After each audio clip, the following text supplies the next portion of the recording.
makakapagsalita ngayong hapon, Doktora Rosalina N. Kawili. Magandang hapon po, Dok. Ano-ano po ba, Dok, ang mga dapat na malaman ng ating mga manonood tungkol sa iligal na droga at kung paano po natin sila matutulungan kapag sila ay naging biktima ng pang-aabuso sa iligal na droga? Dok.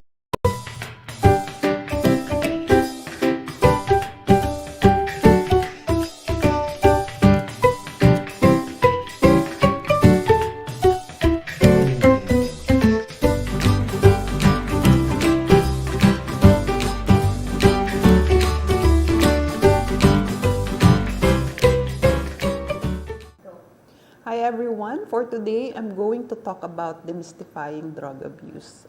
Despite the pandemic, it is very important that we're going to talk about this because as you can see, there is again a rise of the use of prohibited drugs as seen in the national television. And so it is very timely that we have to continue to do advocacy programs regarding drug abuse. So let me start this webinar with the definition of what is drugs. Okay? Drugs, as seen in your screen, is a chemical which is given to people in order to treat or prevent an illness or disease. Drugs are substances that some people take because of their pleasant effect, but which are usually illegal. So every now and then, you will hear me saying the word drugs and substances. So they are both the same. But usually there are also drugs which are prescribed by doctors like me, regulated drugs. They are not considered illegal, but they are regulated the mere fact that they have an addictive property. And so it's very important as doctors that we really need to really regulate prescribing this medication. So I'm going to discuss this later on. Okay? So I hope you understand what is a prohibited drug. Prohibited drug has so many effects in our country, not only in our country but globally, be it legal, be it social, and in our health, and of course in the financial aspect. On the health aspect, there are so many side effects of prohibited drugs in the body, which I'm going to describe one by one or discuss one by one as we go on with the different kinds of illegal drugs. With the social aspect, definitely there are effects on the relationship, sa family, sa community, and I guess the family, primarily the family is very affected with regards to the effect of drugs kapag may isang family member who is abusing drug. And financial, mahal po ang magpa-rehab, alam po natin yan because the patient has to spend or the family has to spend a lot of money just so that the person or the patient will have to undergo rehab. And we can see that sa financial aspect, especially yung mga nagtatrabaho na gumagamit ng drugs, they usually spend yung kanilang mga pera, yung sweldo, para pambili ng drugs. So nothing is left para sa family. Sa legal aspect, alam po natin yan, na maraming nahuhuli because of the use of drugs. But I'm going to further elaborate sa legal aspect. Okay? On the legal aspect, as you can see dun sa screen, okay, these are the legal consequences. Criminal convictions are recorded for some offenses, and perpetrator is involved in drug use, in violent crimes, in abuse, and in neglect cases, in theft and property crimes, and of course sa drug dealing. Violent crimes, of course, alam natin, why do they commit violent crimes? Because most probably the effect of yung the hallucinations or yung they have difficulty controlling yung impulses nila, yung mga ganyan. And with regards to child abuse and neglect cases, if you will interview mga victims of abuse, because I was once a psychiatrist at the Women and Child Protection Unit. A lot of our mga victims of sexual abuse, they would say that the perpetrators are relatives who are abusing drug. And dun sa property crimes and theft, as 50 to 70%, actually mababa dyan. In reality, kapag interviewin mo ang mga relatives ng mga clients natin. I think, or if they're going to file a case against them for stealing yung mga gamit nila sa bahay just to sell drugs, definitely hindi lang 50 to 70% yan. Number one na binivictim ng mga clients who are abusing drugs ay yung kanilang family, di ba? They usually steal yung mga gadgets nila, mga cellphones, or yung mga equipment sa bahay, mga appliances nila. So they could have money to support yung drug use. Actually, ang dami naming experience with that. No? A lot of our mga petitioners would complain na nawala ng ganito, nawala yung ganyan nila, nabenta yung ganito dahil lang sa paggamit ng drugs. And of course, if you go to sa mga jail, usually mga nakakausap ko doon no, ng mga officers, actually yung mga rate ng drug dealing or drug use na nandoon, ang rate doon is hindi lang 75, it could go up to 80 to 90%. Okay, so that's the legal consequences. Okay, one very important health consequence of using drug is HIV. Of course, very common ito sa mga gumagamit ng injection. And isa rin, aside from injection, of course, yung mga tao na gumagamit ng drugs, they tend to have this increased libido, yung kanilang desire, sexual desire, tumataas yan. That's the reason why they tend to commit crimes or yung mga sexual abuse na yan. And because of yung promiscuity na yan, kakaroon sila ng AIDS. And sa US alone, very common ang HIV because yun nga, yung paggamit ng mga needles.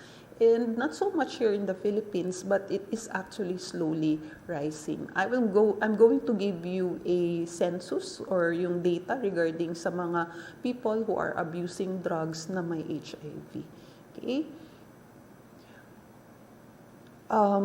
According to the National HIV or AIDS and STI Surveillance and Strategic Information Unit of the Philippines, in January to February 2021, there are 1,745 cases of HIV transmission. And sa 1,745 na to, 8 were found out to be using drugs. So that's 0.45%.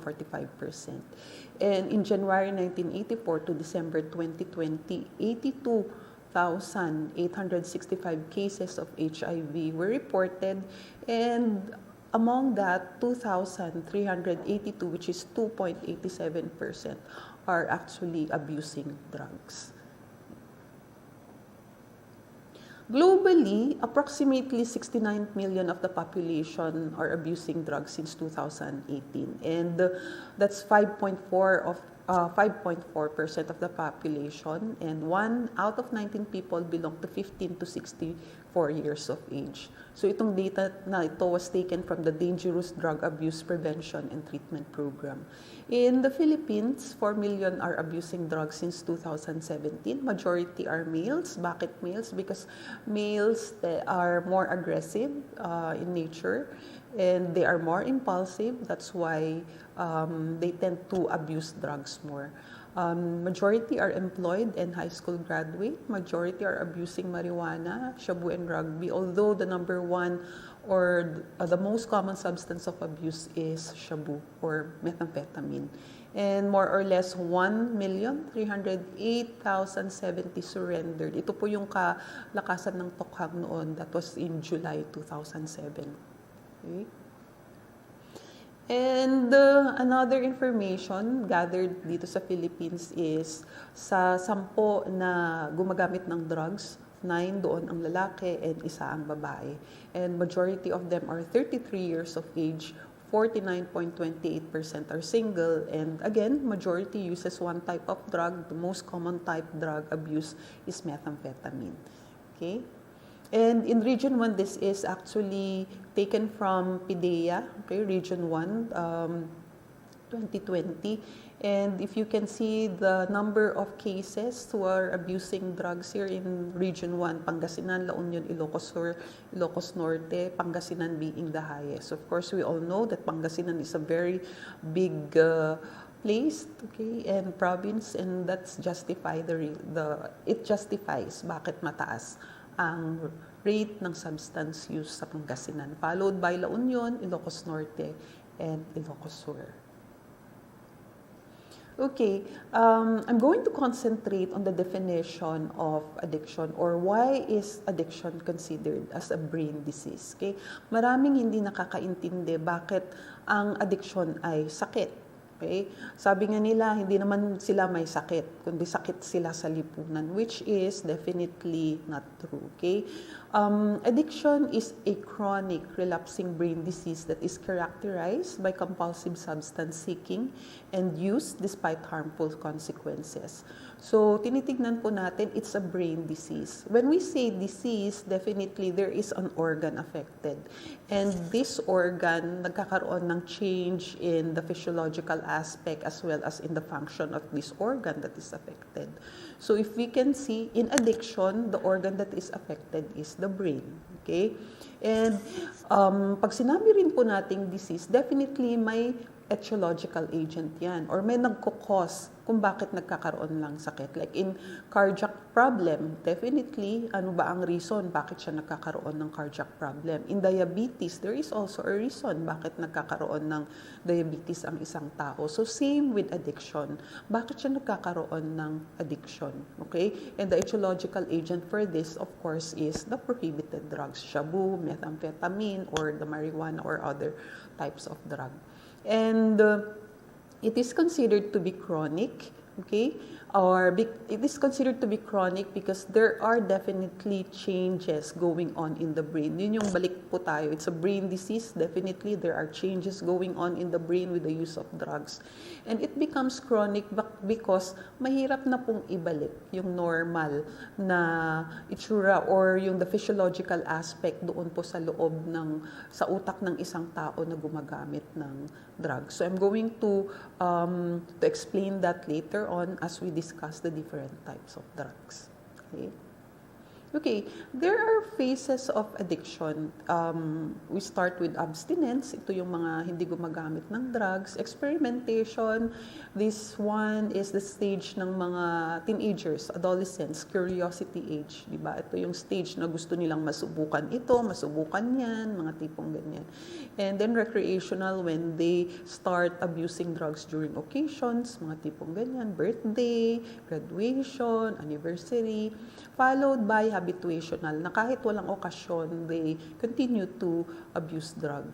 And abuse stage is the stage wherein despite the negative consequences of the drugs, they continue to use it. Like, example na lang, yung nahuli ka na, like sa alak, di ba? Nahuli ka na nakainom habang nagdra-drive. But despite na nahuli ka, you still continue on drinking alcohol. So parang hindi mo inintindi yung pagkahuli sa'yo ng pulis. So that's abuse. And of course, dependence, ito yung pinaka-severe phase of addiction wherein the person starts to experience tolerance and withdrawal.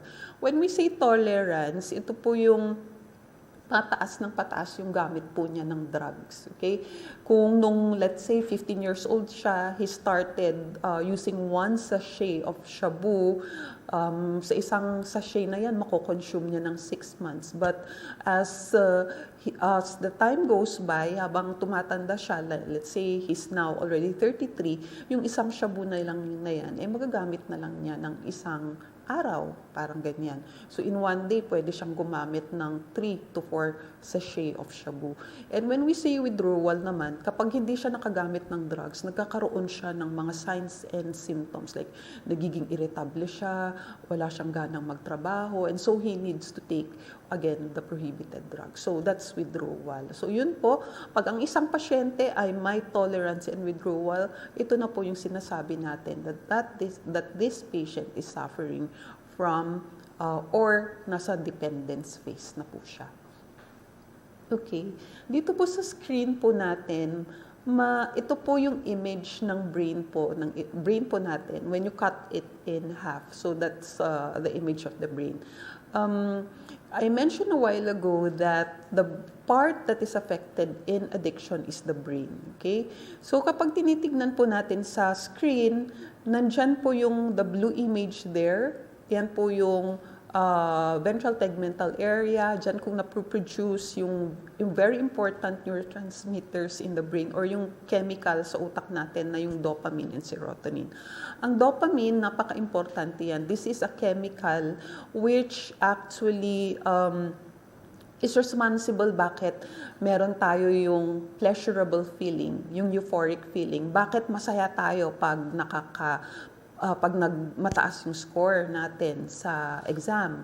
Bakit yung iba yung pakiramdam natin pag nakakain tayo ng favorite nating pagkain. And it is also responsible doon sa reward. Okay? Yung namomotivate tayo kung bakit ginagawa natin ito. That's the functions of dopamine.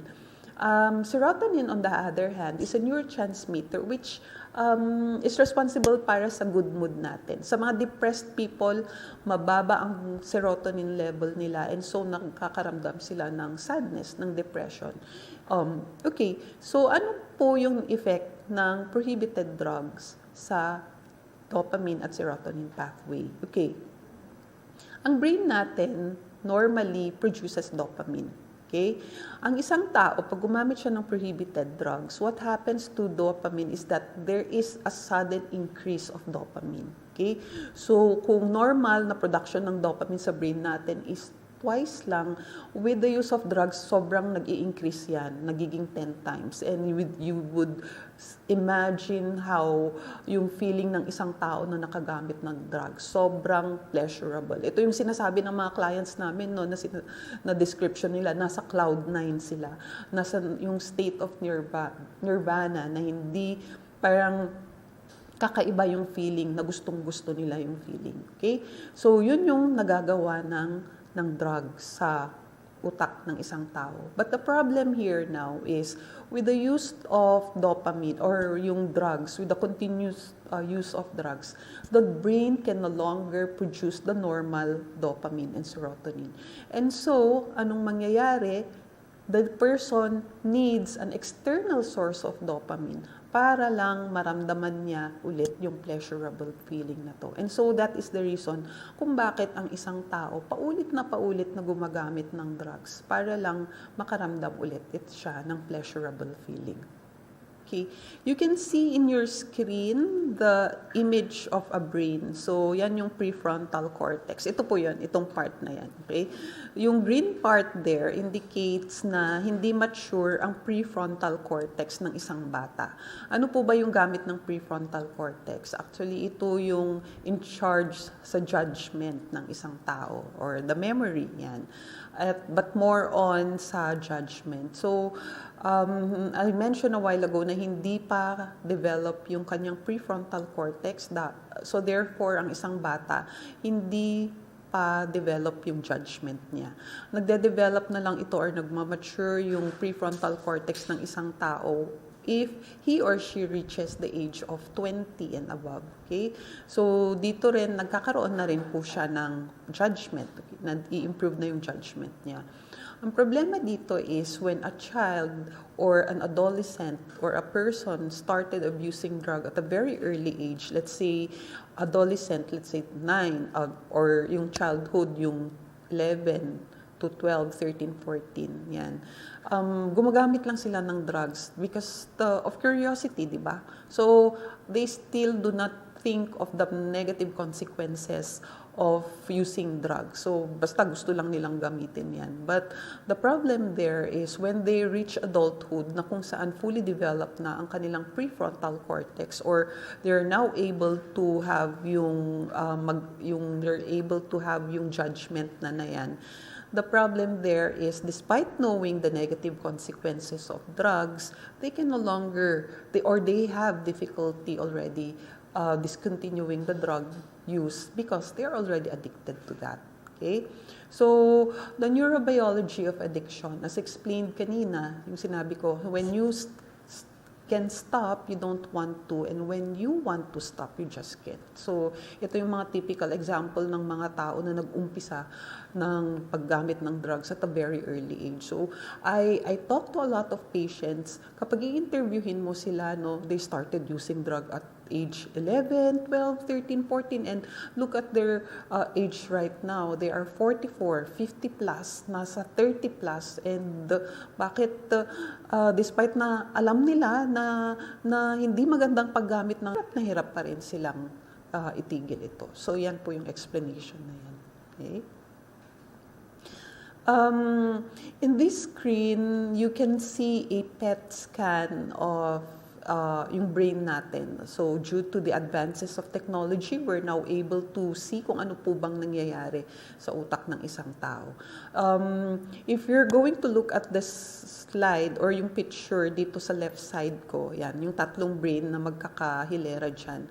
Sa taas is the normal brain, okay? Yung yellow part there, ito yung glucose metabolism na nangyayari sa loob ng utak ng isang tao. Ang glucose metabolism, napaka-importante yan because it has something to do with the normal processes or normal functions ng brain natin, okay? Sa middle picture, nakalagay doon yung image ng isang tao na gumamit ng cocaine for 10 days. So kung tinitingnan po natin, biglang nawala po or biglang sobrang baba po yung glucose metabolism. And of course, pag bumaba yung glucose metabolism, what happens is naapektuhan din po yung mga normal functions ng brain. Okay? So it slows down. So definitely naapektuhan yung memory ng isang tao, yung kanyang movement, lahat po yung senses niya, mga tipong ganyan. And after 100 days na hindi po gumamit ng cocaine yung isang abuser, makita po ninyo, bumalik naman po pa konti-konti. But the question is, babalik pa ba yan? Okay? It could, but according to research, mahirap na pong ibalik yung normal. So, that's basically the reason kung bakit siya chronic. It's a chronic relapsing brain disorder. Okay, to my right side naman is a brain of a person who had been abusing methamphetamine or yung shabu. Yung red there na nakikita po natin, that is yung dopamine, yung na-discuss ko pong dopamine kanina. So, yan po yung area na yan, dopamine. So, yung isang tao nang gumamit ng methamphetamine, definitely is di ba, nabanggit ko kanina na mawawala po yung, or mas lalong bababa yung rate ng dopamine. And in this, yung middle picture yan, 1 month na hindi gumamit yung tao ng prohibited drugs, and hindi pa rin po bumalik yung rate or normal rate of dopamine production sa brain. And after 2 years, dun lang po natin makita na pakonti-konti bumabalik na po yung rate of production ng dopamine sa brain po niya.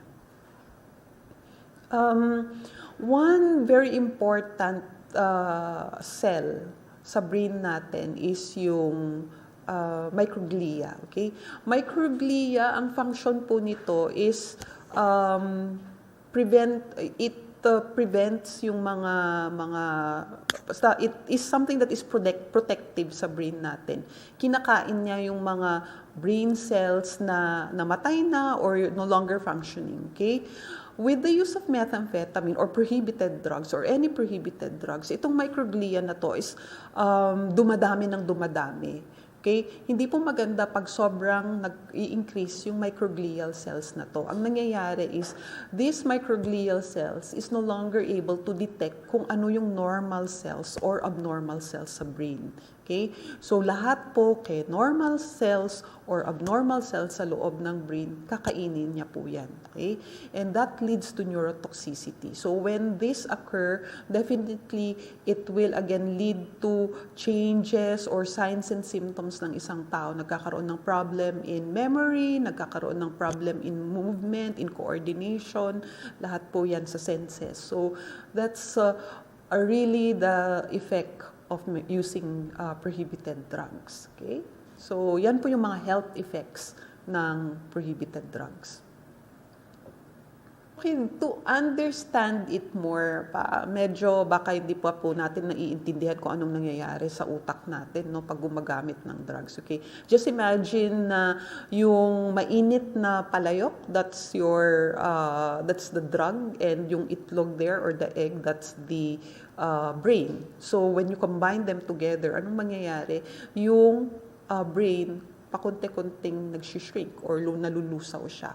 So that what's happening sa ating mga brain. Yung normal processes going on sa brain po natin, it's no longer functioning well because the brain is slowly shrinking, very, very slow yung pag-shrink niya.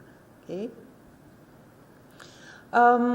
There are commonly abused substances na alam natin. Although we all know that in here we hear sa news every now and then, yung cocaine, the marijuana and the methamphetamine. But actually, there are a lot of substances of abuse nowadays. And it has something to do pa rin with the advances of technology because some drugs are now produced or now created sa mga laboratories. Okay? So there are 4 classifications of substances of abuse. So we start with stimulants. Stimulants, bakit po sila stimulants? Because they causes euphoria, they produce euphoria, and they make you active. Ito po, very common example dito is the methamphetamine. Yung hallucinogen naman, this causes hallucinations. Okay, like it produces mga auditory and visual hallucinations. And very common po dito is yung marijuana. And then the depressants, these are substances which depresses the activity of the central nervous system. So anong magiging effect po nito? It relaxes you, it sedates you, it gives you a calming effect. Very common example here are yung mga alcohol, mga solvents, yan. If you can see, maraming tao that they take alcohol first before going to sleep. Kasi if you're going to ask them, hindi sila makatulog pag walang alcohol. So, yan yung reason kung bakit siya considered as a depressant. Okay? And of course, ito yung narcotics, ito yung madalas na ito yung mga regulated drugs na rinereseta namin. These are analgesics because they are used for pain, yung mga yan. If a client is suffering from too much pain, lalo na sa mga may cancer or may pain disorder, yan, binibigay po, rinereseta yung mga narcotics na to. I think one very common na mga patients na na-interview ko, ang na-abuse nilang mga analgesics ay yung ating morphine and the heroin. Okay? Okay. If you can see in your screen, that is, alam na po natin yan, parang tawas, methamphetamine. Okay? I always share this whenever I make a advocacy or nag-webinar ako, you can see yung mga patients na gumagamit ng drugs, kung ano yung reaction nila whenever they see image of a methamphetamine, or not just a methamphetamine but other types of drug. Okay? Very common ito na nakikita ko whenever I do advocacy program, like sa jail, sa mga rehab, yan. They have the same reaction. Pag na-flash yung methamphetamine na yan, or picture of a methamphetamine or any drugs, hindi sila mapakali. Okay? Bigla silang nabubuhayan. So, kumbaga, natitrigger yung paggamit nila or yung addiction nila. And basically, that's the reason kung bakit sa rehab setting, pinagbabawal po ang mga pictures ng mga prohibited drugs because it triggers the addiction. Okay? But as for a normal person, wala pong effect yan sa kanila. They just try to look at the image. Okay? Okay, we all know that methamphetamine has different types of different names. They call it ice, crystal, and speed. But here in the Philippines, we call it shabu. Okay, they easily dissolve in water and alcohol, and they are also taken orally, intranasally, and by injection.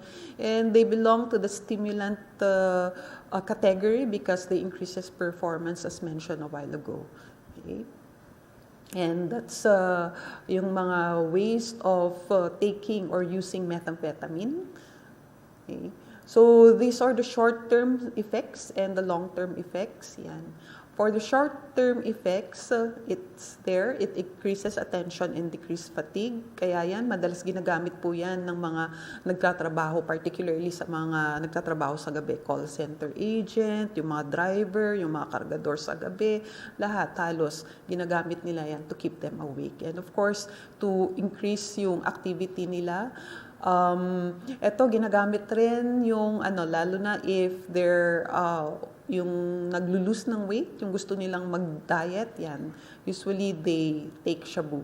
And I mentioned a while ago, of course, it causes euphoria. Okay? But the problem there is even with a short-term use of methamphetamine, it can increase respiration and hyperthermia, which could lead to stroke.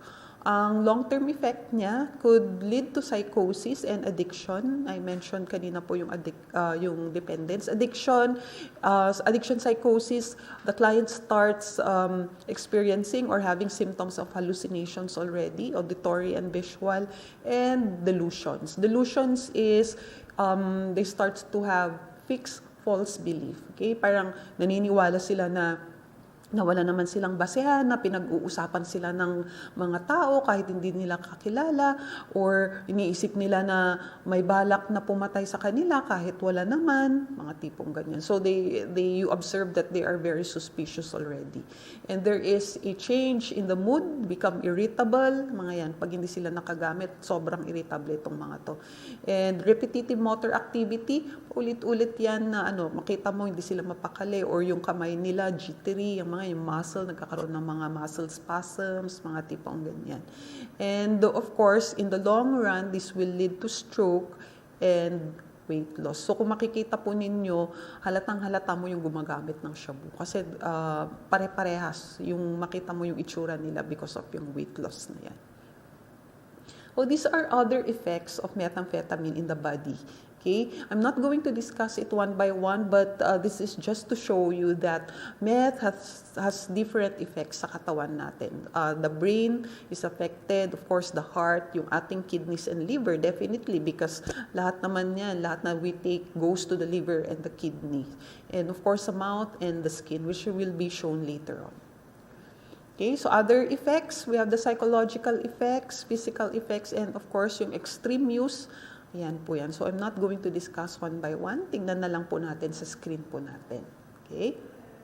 Okay, this one is how methamphetamine affects yung look ng isang tao. So, parang mas tumatanda, nagmumukhang matanda ang isang tao pag gumagamit siya ng methamphetamine. And in the long run, yung mga skins nagkakaroon ng sores and rashes. Okay? So, yan din, again, yung itsura ng brain ng isang tao na gumagamit ng methamphetamine, na-discuss ko na po yan kanina. Okay? So, this is how yung effect ng methamphetamine po sa skin, it produces or it causes rashes or mga ulcers. Ulcers, kung tinitignan po natin yung picture sa taas po, no, yung client na yan, parang sinusugat niya yung katawan niya because of yung fornication na sinasabi po natin. Wherein pakiramdam nila there are bugs or insects crawling doon sa skin nila. And that's basically the reason kung bakit gusto nilang alisin yung bugs na yun until hindi na nila na-notice na nasugat-sugat na pala yung skin nila. Okay? And of course, yung mouth, that is the effect sa dental aspect ng isang tao, nasisira yung kanilang ngipin. Okay, in your screen, you can see different images of people who are abusing methamphetamine. So kung makita po natin, no, they somehow have that common characteristic or yung external appearance nila. They have yung sores ng skin. One also effect of methamphetamine use is yung thinning of hair, nakakalbo sila. And of course, pumapayat, yan, lumulubog yung mga pisngi nila. And definitely, nagmumukha silang older than their age. Okay? Okay, so we're done with methamphetamine. Now, let's proceed with cannabis. Okay, so cannabis, as we all know, is a product of the hemp plant Cannabis sativa. And alam naman po natin ang mga ibang name niya, very common po sa atin yung MJ or Mary Jane, yan. And the most active chemical na component ng cannabis is yung THC or the delta-9 tetrahydrocannabinol. Okay. Yung THC na nabanggit ko kanina usually attaches to the parts of the brain and therefore produces side effects. Like, if you can see dyan po sa screen natin, particularly ang magiging effect po niya is it slows down yung mga coordination, yung mga motor movement, so hindi na siya ganun ka-active kumilos. And of course, just like methamphetamine, it could also have an effect doon sa heart rate. So bumibilis yung ating heart rate and bumababa yung blood pressure ng isang tao. So those are just some of the health effects ng methamphetamine use. Okay? So how does marijuana work in the body? Yan, nakalagay dyan, if you smoke marijuana, it can also be eaten or drunk as a tea. So, di ba, minsan parang hinahalo rin nila ito sa brownies eh. Although hindi pa ako nakakakita ng ganun, but I've seen pictures of that. Okay?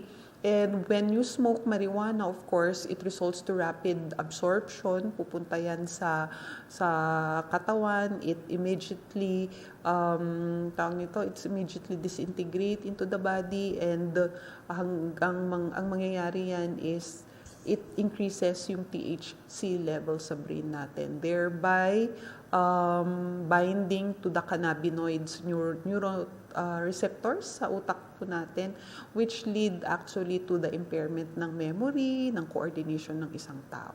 Okay? And of course, it has an effect sa brain, sa kidneys and sa liver definitely, kasi lahat naman na tinitake natin will pass through yung liver and kidneys natin. Okay, immediate effects of marijuana use, just like methamphetamine, no, it increases heart rate. Although doon sa methamphetamine, it increases yung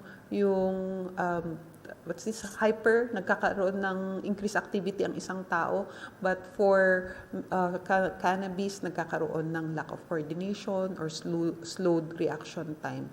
And ang isang very common na science namin, bakit nila gustong-gusto na gumamit ng cannabis is because of yung, lalo na sa mga teenagers, no, yung laugh trip, yung food trip, yung parang ang saya-saya ng pakiramdam nila, tawa na lang sila ng tawa, or yung food trip, yan, kain sila ng kain. So basically, yung mga gustong magpataba, itong cannabis ang tinitake nila as compared sa methamphetamine na nagpapapayat siya. With the long-term effect, same with the methamphetamine. Yan, nagkakaroon din siya ng psychological dependence. Okay. And just a fact sa marijuana users may have many of the same respiratory problems that tobacco smokers have, such as chronic cough and more frequent chest cold. I remember I read in an article, no, na may one stick of marijuana is equivalent to 1 pack of cigarette. So ganyan kalakas ang effect ng marijuana sa katawan. Okay, so yun lang po yung about marijuana. Yung next naman po na pag-uusapan natin is alcohol. Yan. So, alcohol is not a prohibited drugs, but it is a substance that is commonly abused by people, lalo na dito sa Philippines. Makita naman po natin ang daming umiinom ng alak. Okay? So, just a short fact about alcohol. They are also known as drink, booze, brew. Yan, maraming tawag sa kanila. And it is the oldest and most widely used drug in the world, because even during the time of Jesus, meron na itong alcohol na to. No? Yung, nakalimutan ko kung anong occasion na yon. But I think the wedding in Canaan yata yun. Okay? Doon lumabas yung alcohol, di po ba? But during that time, alcohol is used for ritual mga purposes or mga ceremonies, as compared ngayon na every now and then, every day, iniinom na ang alcohol. Okay? So it is a powerful, addictive central nervous system depressant, because as mentioned a while ago, It sedates you, it calms you, it relaxes you. Okay? Yan. Usually, madalas tinatanong ng mga pasyente, Doktora, normal po bang uminom ng alak araw-araw? Yes, walang problema yan. It's normal. Pero we have to be accurate in telling them that the measurement of alcohol intake sa isang araw, dapat isang baso lang yan. Pero dapat, ano yung isang baso na yan? Okay po ba? Okay. So, if you can see in your screen, ito po yung standard drink ng alcohol. So, in one day, you can take one regular can of beer, and which has 5% of alcohol. Sa mga malt liquor naman, ayan, 1 glass, which can have 7% of alcohol. Sa wine, we can drink 1 table wine of wine every day, of course. And yung mga hard liquor like whiskey, gin, vodka, tequila, you can take at least 1 shot lang po yan. Hindi po pwede yung ginagawa pag may mga parties or occasion na sige, shot na lang ng shot, di ba? Hanggang mahilo. So, hindi po pwede yon. Okay? Okay, there are different effects of alcohol in the body. And I remember when I was a medical or resident pa doon sa Baguio General Hospital, no, we have a lot of patients doon sa medical ward who are complaining of yung bleeding, nung nagsusuka sila ng dugo or nagbabawas ng dugo or yung mahapdi dito or yung skin nila nagyayelo na, pati yung mga mata nila nagyayelo na. It's because of chronic use of alcohol. So yun po yung pwedeng maging effect ng alcohol yan. Ulcers, particularly yung sa heart. So comparing with just like with the methamphetamine and shabu, halos lahat po na part ng katawan has an effect po with the use of alcohol. Okay? So other dangers of alcoholism, as seen in your screen, ayan po yan, it can lead to headache, police arrest, of course, mga very common na nakikita natin sa TV, yung na-aksidente dahil nakainom, yan. Sexual dysfunction, digestive problems, and of course, same with the other substance of abuse, it can also lead to psychosis, addiction psychosis. Okay? Yan. So inhalants, another substance that is being abused, the very common example for this is we have yung rugby. Yan. Sa Manila nauso yan yung mga batang hamog, di ba? So ang rugby pinaka-common yan. But I think now medyo regulated na rin yung pag-dispense ng rugby sa mga hardware. I think more than 18 years old and above na yung pwedeng bumili. Okay? Ano po ba yung effect ng mga solvents or inhalants sa katawan? Okay? It causes euphoria, just like methamphetamine. But why is it commonly abused then? Because there is a screen, it's already available, it's readily available, it is legal, yan. So, hindi siya pinagbabawal. And of course, it's inexpensive. Okay. Ang effect po nito is similar with the other substance of abuse. It can cause hallucinations, yan. And it can cause yung restlessness, hindi ka mapakali. But although ang positive effect nga po nito is that medyo yung mga, it causes euphoria, and yung mga bata or yung mga tao na gumagamit ng glue or yung rugby is it suppresses yung appetite. Kaya yan, yung, lalo na kung wala silang makain, that's basically the reason bakit sila nagrarugby, para hindi nila maramdaman yung gutom. Okay? And nakalagay po dyan yung signs and symptoms. Initially, they are active, but later on, as they try to use solvents or inhalants in the long run, they become depressed. Okay? And other effects, hindi ko na po rin iisahan. Nandyan na po sa screen po natin. Basahin na lang po natin. But again, sa long-term use, it again causes dependence or addiction, brain damage. Nagkakaroon ng problema sa breathing. Because eventually, if you keep on inhaling these substances, nagkakaroon talaga po siya ng effect sa ating respiratory system. Okay?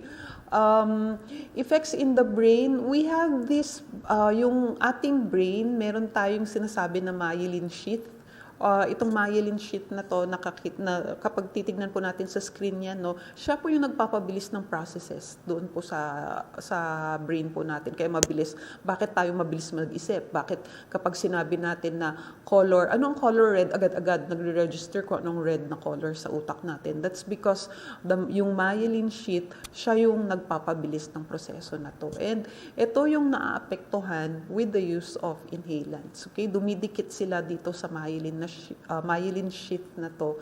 And so, pag nakadikit sila, what happens is eventually the processes slows down.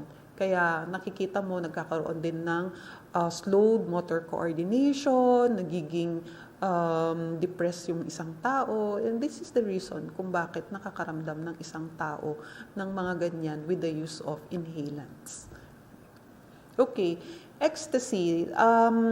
This is a very common drug taken during parties. It is called party pill, kaya siya natawag party pill kasi nga ginagamit siya sa parties.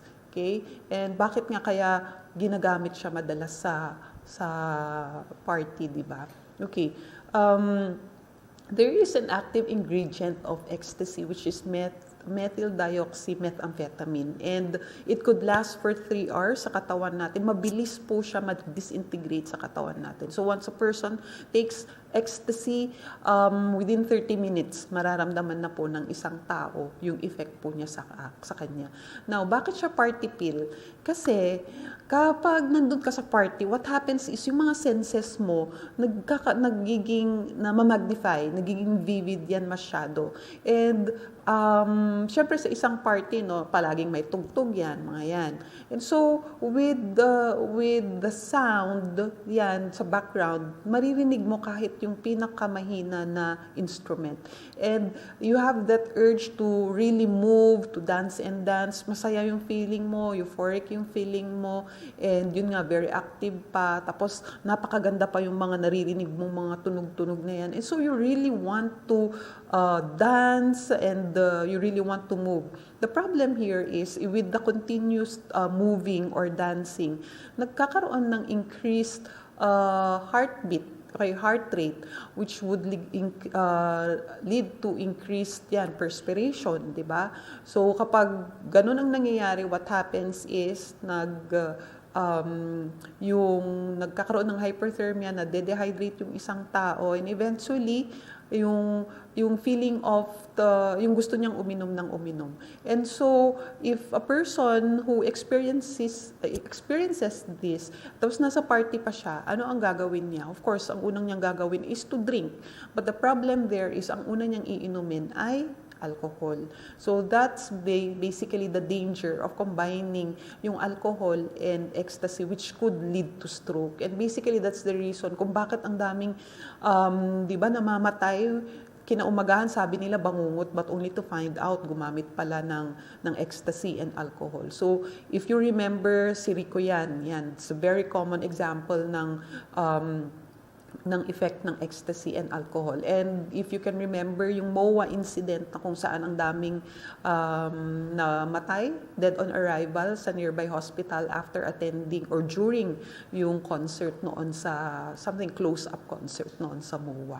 So yun yung effect ng ecstasy. Okay, other dangers of ecstasy, just like the methamphetamine, cannabis, just like other prohibited drugs that I mentioned, lahat po may effect po rin yan sa katawan. It could lead to kidney failure, to liver failure, and abnormal heart rhythms, which could lead to stroke. Okay? And so we're done with the commonly drugs that are abused dito sa atin. So we'll proceed with the common signs of drug abuse. There are actually different signs na makikita natin para at least ma-increase yung suspiciousness natin na ito'y gumagamit ng drugs, okay? So, for those who are using yung injectables or injection, usually they have to cover their arms. Ang init-init, bakit sila naka-long sleeve, diba? So, they usually do this in order to hide needle marks. And mentioned a while ago, if there are changes in mood, which is usually seen sa methamphetamine use, makikita mo yan, they become so irritable na dati hindi naman. So, That's another suspiciousness na pwedeng gumagamit ng drugs, okay? Except dapat you have to be careful, baka naman may other mental problem itong taong ito, okay? And of course, if this person keeps on going with drug users, kahit sabihin nila na hindi sila gumagamit, pero ang palagi namang kasama niya ay mga gumagamit ng drugs sa community, then you have to increase yung suspiciousness ninyo that most probably this person is abusing drugs. Okay? And another, nabanggit ko kanina, they usually steal valuable things sa bahay, okay, to support drug habit. And there is definitely, pag nag-aaral ka or nagtatrabaho ka, there is change in your attendance sa pagpasok mo. And of course, there is a poor physical appearance, hindi na nila na bibigyan ng pansin yung pag-alaga ng sarili because usually they're not always there sa bahay na, palagi na silang nasa labas kasama yung mga kaibigan nila. Okay, and for those who are using marijuana, very common, no, that they use sunglasses kahit na walang araw. Kasi usually ang isang side effect ng marijuana is pumupula yung mata niya. We all know that. And the reason for that is yung mga small vein dito sa subconjunctiva, nagbe-burst sila. That's basically the reason bakit nagkakaroon ng bleeding. Okay? And so yung mga common signs na gumagamit ang drugs. Sa mga susunod na slides, I'm just going to show you yung mga criteria na ginagamit namin to identify person is nasa category ng mild substance abuser, nasa moderate, or nasa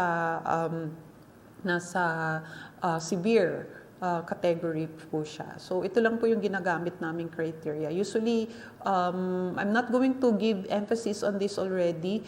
Ginagamit lang po namin ito sa mga, let's say, yung mga trainings for physicians, sa mga rehab practitioners who want to really be aware kung ano po ba yung mga criteria of substance use disorder. So, hindi ko na po siya i-discuss one by one. So, just try to read it na lang po.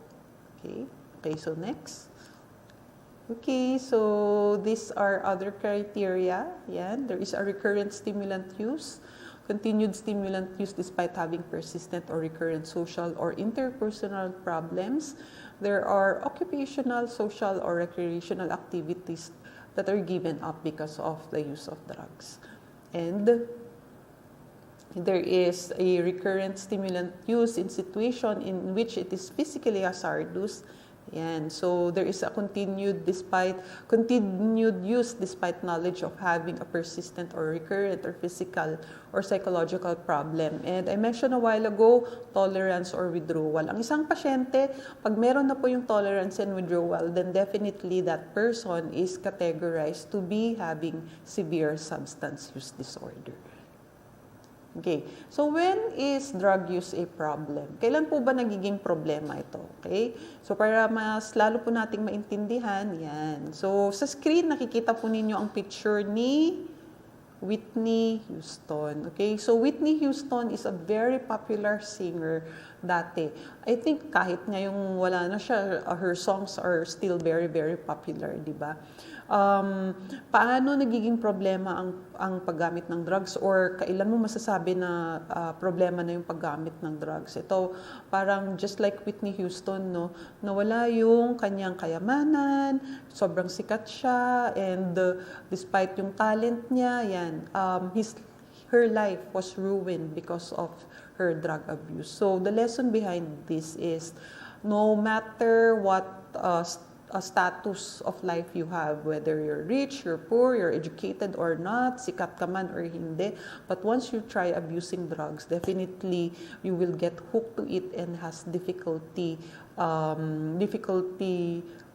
discontinuing this. With Whitney Houston, if we can see, she died at the age of 48. So yung nasa picture po at my right side, that was her look at 48 years of age. So namatay po siya, addicted sa polysubstance, marijuana, cocaine, mga yan, alcohol, cigarettes, very addicted siya po dyan. Okay, so yun yung masasabi natin kung kailan nagiging problema ang paggamit ng drugs. Okay, so of course, sa ating mga local celebrities, marami na po tayong alam na nahuli na gumamit ng drugs. So I'm not going to mention them one by one na lang po. Okay, how do we prevent yung paggamit ng drugs? Of course, very important that we have to never start nor try. Diba? Pag may mga kaibigan tayo, definitely our first answer should be, no, hindi, ayaw ko. And very important that we have to promote strong family ties. Okay? Kasi madalas kapag ini-interview namin yung mga patients namin, no, the reason kung bakit sila gumagamit ng drugs because there is a problem in the family, ganito si nanay ko, ganito si tatay ko, ganito, ang dami. So it's very important that you have to really promote a strong family ties. And of course, sa community, very, very important yan. Promote strong community ties, yung nagtutulungan. Ang mahirap niyan kasi kapag yung community halos gumagamit na ng drugs. And we have a lot of patients na pag ini-interview mo, no, magkakapit-bahay sila gumagamit ng drugs. So the barangay workers or the barangay captain plays a very big part para magkaroon ng community ties or sa barangay. And of course, sa mga anak natin, very important that we really need to advise them to choose their friends. As parents, we should be aware kung sino yung mga kaibigan nila. We should get to know yung mga kaibigan nila. Okay? And very important that we have to keep a strong moral foundation. Yes, yung ating faith, yung ating relationship with the Lord should really be something that is strengthened or given importance because it really helps us na maiwasan ang paggamit ng drugs. And in fact, we have a lot of patients who are already not using substances because they are already active sa church. Makita mo that if you have to ask them, because of yung faith nila kay Lord, it helped them recover from addiction. And of course, just like this, pag-attend po ng mga webinars, ng trainings regarding drug advocacy could help us give knowledge sa mga prohibited substances. And of course, we have to involve our children sa mga sports or sa community. That's very important. Sa mga SK chairman, sa mga barangay captains, very important that we have to add yung sports po sa ating community. And of course, education, very important yan to prevent the use of drugs. Okay. Yung mga succeeding slides din na to, I think this is three slides. There are principles of drug addiction treatment. Again, I'm not going to discuss this one by one. Basahin na lang po ninyo ito. These principles came from NIDA or National Institute of Drug Abuse from the US. Okay? So, binibigyan lang po niya tayo ng mga principles kung paano natin i-manage ang addiction. Okay? Next. So, ito yung slides. Another, yan po. Basahin na lang po natin. Okay.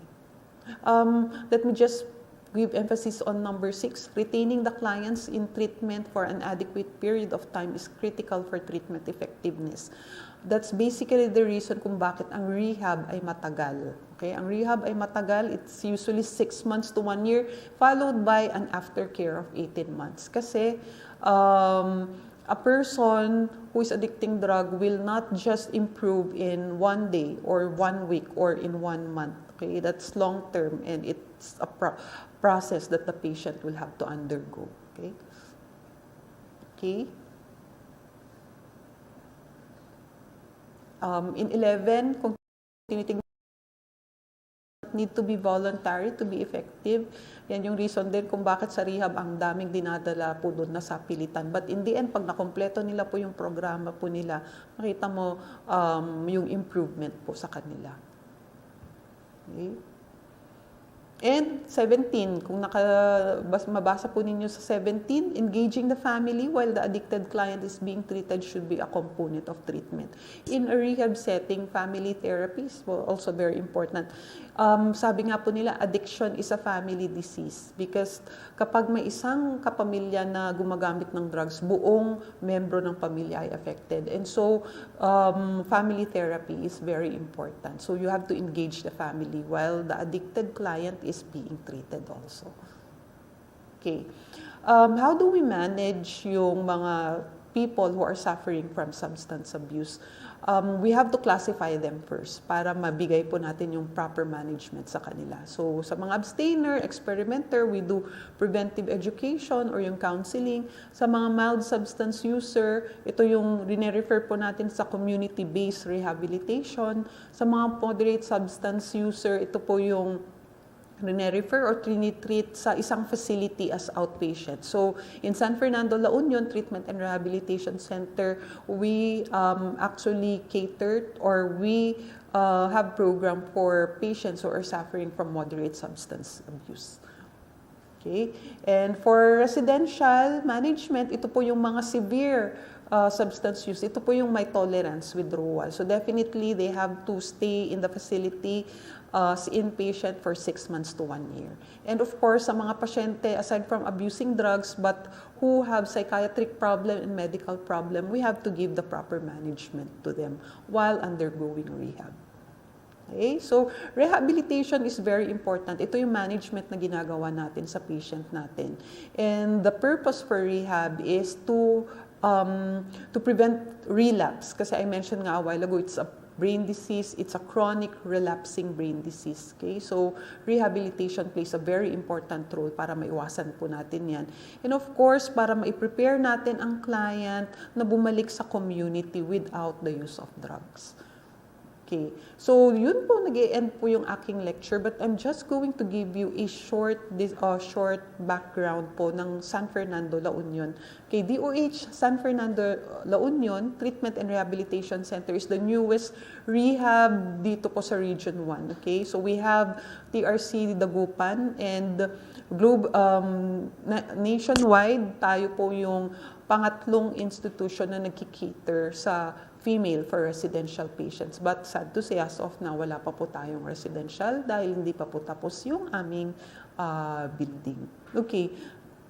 This is our mission and vision. Okay. So, hindi ko na po rin i-discuss yan, but you just have to read it na lang po.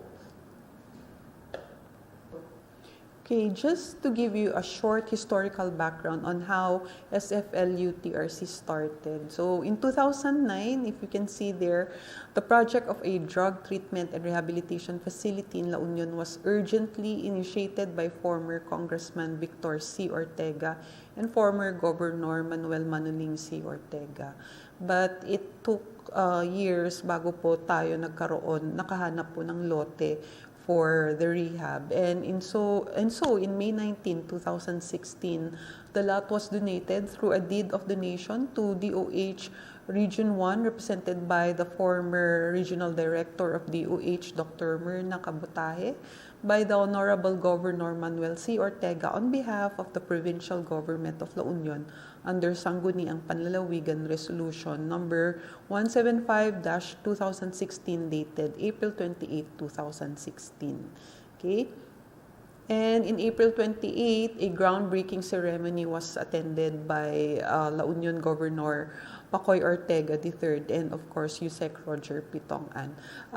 Actually, ang dating plano was TRC La Union was under TRC Dagupan noon, parang an extension. Since TRC Dagupan caters to male, inisip nila na magpatayo ng female. But eventually, SFLU-TRC was separated and eventually in July 19, 2019, nagkaroon na po ng first director po. So, she is no other than Dr. Herminegilda Dumagin Salangad. She was appointed as the first Chief of Hospital of SFLU-TRC facility. And in case, if you do not know, si Dr. Salangad is a retired colonel ng PNP. Okay?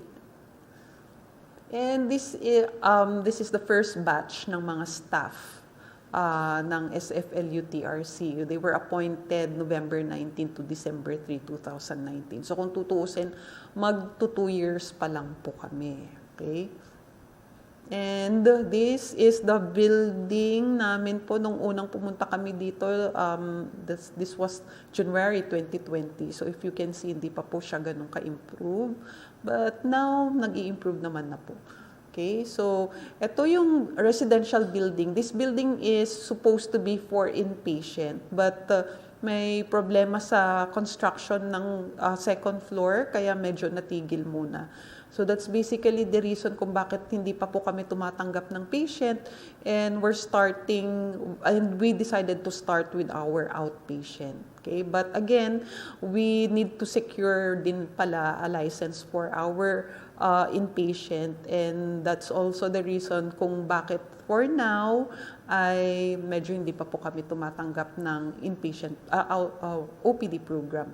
Okay, so we started with our trainings for the staff. Yan, so ako most lang nag-train sa kanila. We have series of trainings for them. Okay, ayan po. So until now, actually, nag-training pa rin po sila. Ayan. This is how our rehab looks like now. So we are located within the ITRMC compound. So nasa likod lang po siya ng ITRMC sa likod. Within the compound po yan. Okay, so this is the entrance. So pagpasok, yan po yung makikita po ninyo. Okay, so of course, part of it, you have to undergo triage. And this is our parking as well as the clinical area sa area na yan. Okay. So this is our administrative building. Temporarily, we are using it as also our OPD program or OPD area. So yan. Okay, so pag pumasok po tayo, this is how our building looks like. Yan po. So it's divided actually into the administrative area and the clinical division area. Okay, so this is our gym. And yan po. I mentioned a while ago, no, dahil hindi pa po kami pwedeng mag-admit ng residential because hindi pa po tapos yung building namin, we started with our outpatient program. And we have an approach na ginagawa namin, which is the matrix intensive outpatient approach, which composed of different sessions. So kailangan makompleto ng client na to. Although again, I mentioned a while ago, tinigil pa po muna namin yung pag-admit ng mga OPD because we are on the process of completing yung mga requirements namin para sa aming LTO or yung license to operate for the OPD. Okay, but definitely for now, we could do drug dependency examination for our clients. So drug dependency, kung gusto po ninyo kung ano po yung classification or ma-classify yung client if he or she is suffering from mild, moderate, or severe substance use, then we do drug dependency. So kahit hindi pa po kami tumatanggap ng mga clients for OPD program, you can still bring the client here so we could assess and we will help you with the referral system.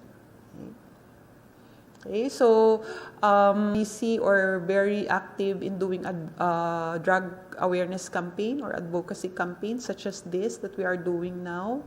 Okay, and we have also partnership with other mga government agencies, yung mga yan. So just like last month, we have a MOA with the SWD, and hopefully sa mga different agencies, we will be establishing partnership also with them. Okay. So yun lamang po ang aking i-discuss about demystifying drugs. And ang isusunod po namin ipapakita ay mga videos, just very short videos in order for you to know kung paano po magkaroon ng appointment dito or paano pupuntahan itong rehab po namin. SFLU-TRC or San Fernando La Union Treatment and Rehabilitation Center accepts female and male clients for outpatient treatment and rehabilitation program. TRC services are drug dependency examination, counseling, medical consultations for TRC OPD clients, and family therapy sessions. Scheduled for consultations are from Mondays through Fridays from 8 a.m. to 5 p.m. Here are ways to book an appointment at TRC via Facebook at DOH SFLU-TRC, via email at doh.sflutrc@gmail.com. For FB and email, remember to click book an appointment and choose the time and date, or call them at 0919-065-9468 or 072-687-8070-79. Just remember your special appointment reference number.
Thank you so much, Dr. Rosalina N. Kawile, the Deputy Chief of Hospital and Chief Health Program Officer of San Fernando, La Union, Treatment and Rehabilitation Center sa inyong pagbabahagi tungkol sa drug awareness and treatment and rehabilitation in Region 1. Maraming salamat din po sa ating mga taga-subaybay na nanood at nakinig sa atin ngayong hapon. Magsilbing gabay at paalala po sana ang aming episode ngayong hapon para sa ikabubuti ng lahat at ng ating bansa, lalo-lalo na po sa inyong sarili at sa miyembro ng inyong pamilya. Sa inyo pong lahat at mga kasanggas sa serbisyong may malasakit para sa kapayapaan at kaayusan tungo sa kaunlaran. Muli, ako po ang inyong lingkod, Patrolwoman Mardy D. Lozano. Samahan niyo po kami muli sa darating na Huwebes sa ganito ring oras, alas 3 hanggang alas 4 ng hapon para sa ating Pro1 On Air. Advocate, inform, and reform.